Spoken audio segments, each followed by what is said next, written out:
Hello everyone, welcome back to my channel. तर ध्यान करण्यासाठी किंवा कुठलंही मेडिटेशन करण्यासाठी सर्वात सरळ मार्ग म्हणजे आपले श्वास. श्वासाविना आपल्या ह्या स्थूल शरीरामध्ये जरासुद्धा हालचाल होणार नाही. श्वासांच्या गतीनुसार आपले स्थूल शरीर रिॲक्ट करत असते. जेव्हा आपण ध्यान करण्यासाठी बसतो तेव्हा जोपर्यंत आपले श्वास स्थिर होत नाहीत तोपर्यंत आपण ध्यान धारण करू शकत नाही. त्यामुळे आपल्या श्वासांवर नियंत्रण ठेवणे आणि स्थिर करणे खूप आवश्यक आहे.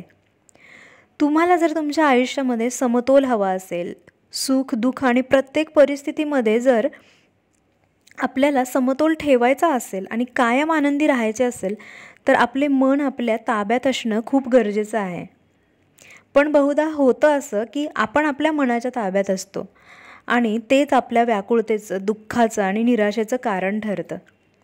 कारण आपलं मन जे हवं तेच करत असतं, मग ते बरोबर असेल किंवा चूक असेल. जर आपण आपल्या मनावर विजय मिळवला तर आपण कोणत्याही परिस्थितीवर मात करू शकतो. कारण आपलं मन आपल्या कन्सेंटशिवाय किंवा आपल्या परवानगीशिवाय काहीच करू शकत नाही. तर आता प्रश्न असा येतो की मनाला ताब्यात करायचं कसं? हे सर्वात कठीण काम आहे, पण त्यासाठी आपल्याला आपल्या मनाला ट्रेन करायला हवं. आता ते कसं करायचं? तर त्याची पहिली पायरी म्हणजे आपले श्वास. तर गौतम बुद्धांनी विपश्यना मेडिटेशन ही एक विद्या शिकवली होती आणि ती विद्या आता विपश्यना ध्यान शिबिरांद्वारे आदरणीय S.N. गोयनका गुरुजी भारतात प्रसारित करत आहेत. तर या विद्येमध्ये सर्वप्रथम पायरी येते ती म्हणजे मिनी आनापाना मेडिटेशन, म्हणजे मिनी आनापाना ध्यान. तर हे मेडिटेशन किंवा हे आनापान ध्यान कुठल्याही वयोगटातील व्यक्ती करू शकतात. म्हणजे लहान मुलंसुद्धा करू शकतात आणि 18 वर्षापुढील वयोगटातील व्यक्तीही हे मेडिटेशन करू शकतात.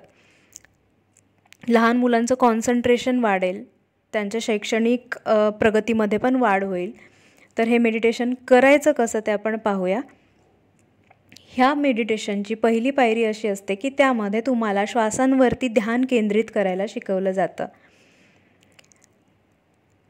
तर सर्वप्रथम तुम्ही पद्मासनामध्ये बसा, ज्यात तुमचा स्पाईन स्ट्रेट असेल, म्हणजे कंबर आणि पाठ तुमची सरळ असेल, ताठ असेल. जे कोणी चष्मा लावतात त्यांनी चष्मा काढून ठेवायचा आहे आणि शांतपणे डोळे बंद करून श्वासांवरती लक्ष केंद्रित करायचं आहे. श्वास येत आहेत आणि श्वास जात आहेत यावरतीच आपल्याला फक्त फोकस करायचं आहे. म्हणजे कुठल्या नोस्ट्रेलमधून, म्हणजे कोणत्या नाकामधून जास्त श्वास येत आहेत, कोणत्या नाकामधून कमी श्वास येत आहेत, उजव्या नाकामधून श्वासप्रवाह जास्त होतोय की डाव्या नाकामधून श्वासप्रवाह जास्त होतोय, हे आपल्याला निरीक्षण करायचं आहे. हे निरीक्षण करत असतानाच त्यात पुढची स्टेज येते, ते म्हणजे तुमचा श्वास तुमच्या नाकाच्या जवळ कुठे स्पर्श करत आहे, ओठांच्या वरती, नाकाच्या खालती जिथे कुठे स्पर्श करत आहे ते आपल्याला निरीक्षण करायचे. आणि हे करत असताना तुमचं मन नक्कीच भरकटेल. कारण मन हे खूप चंचल असतं आणि ते खूप जिद्दीसुद्धा असतं. त्यामुळं एकदम सुरुवातीच्या स्टेजमध्ये आपलं मन आपल्या ताब्यात होणार नाही. परंतु जेव्हा आपल्याला लक्षात येईल की आपण श्वासांवरती लक्ष केंद्रित करण्यासाठी इकडे बसलो आहे, तेव्हा तुम्ही मनाला परत पकडून आणा आणि परत श्वासांवरती लक्ष केंद्रित करा. मन हे तुमचं एकतर भूतकाळात जाईल किंवा भविष्यकाळात जाईल, त्याचा काहीतरी विचार करत बसेल. तेव्हा अलर्ट व्हा, लगेच मन पकडून आणा आणि श्वासांवरती लक्ष केंद्रित करा. असं खूप वेळा होईल, तर व्याकुळ होऊ नका किंवा मनासोबत जोर जबरदस्तीसुद्धा करू नका. जेव्हा जेव्हा मन भरकटेल तेव्हा तेव्हा मन परत पकडून आणा आणि श्वासांवरती लक्ष केंद्रित करा. हळूहळू वेळेनुसार मन ट्रेन होईल आणि तुमचं श्वासांवरती लक्ष केंद्रित व्हायला सुरुवात होईल.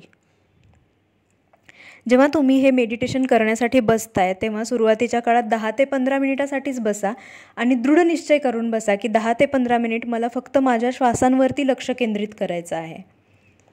तेव्हा जेव्हा जेव्हा मन भरकटेल तेव्हा तुम्ही ते मन ताब्यात करू शकाल आणि हळूहळू जसे जसे दिवस जातील तुमचं मन पूर्णपणे तुमच्या ताब्यात होईल, तुमचं कॉन्सन्ट्रेशन वाढेल आणि तुम्ही शांत राहायला शिकाल, सगळ्या गोष्टींवरती व्यवस्थित विचार करायला शिकाल. हे मेडिटेशन नक्की करून बघा, याचे खूप सारे फायदे आहेत. तर तुम्ही घरीसुद्धा करू शकता. आणि जर तुम्हाला विपश्यना मेडिटेशनचा पूर्ण कोर्स करायचा असेल तर तुम्ही धम्म.org या वेबसाईटवरती जाऊन रजिस्ट्रेशन करून 10 दिवसाचा कोर्स तिकडे जाऊनही करू शकता. पण तुम्हाला घरच्या घरी करायचं असेल तर तुम्ही आनापान ध्यान करू शकता. लहान मुलंसुद्धा करू शकतात आणि कुठल्याही वयोगटातील व्यक्ती हे मेडिटेशन करू शकतात. व्हिडिओ आवडला असेल तर लाईक, शेअर आणि सबस्क्राईब करायला विसरू नका. थँक्यू.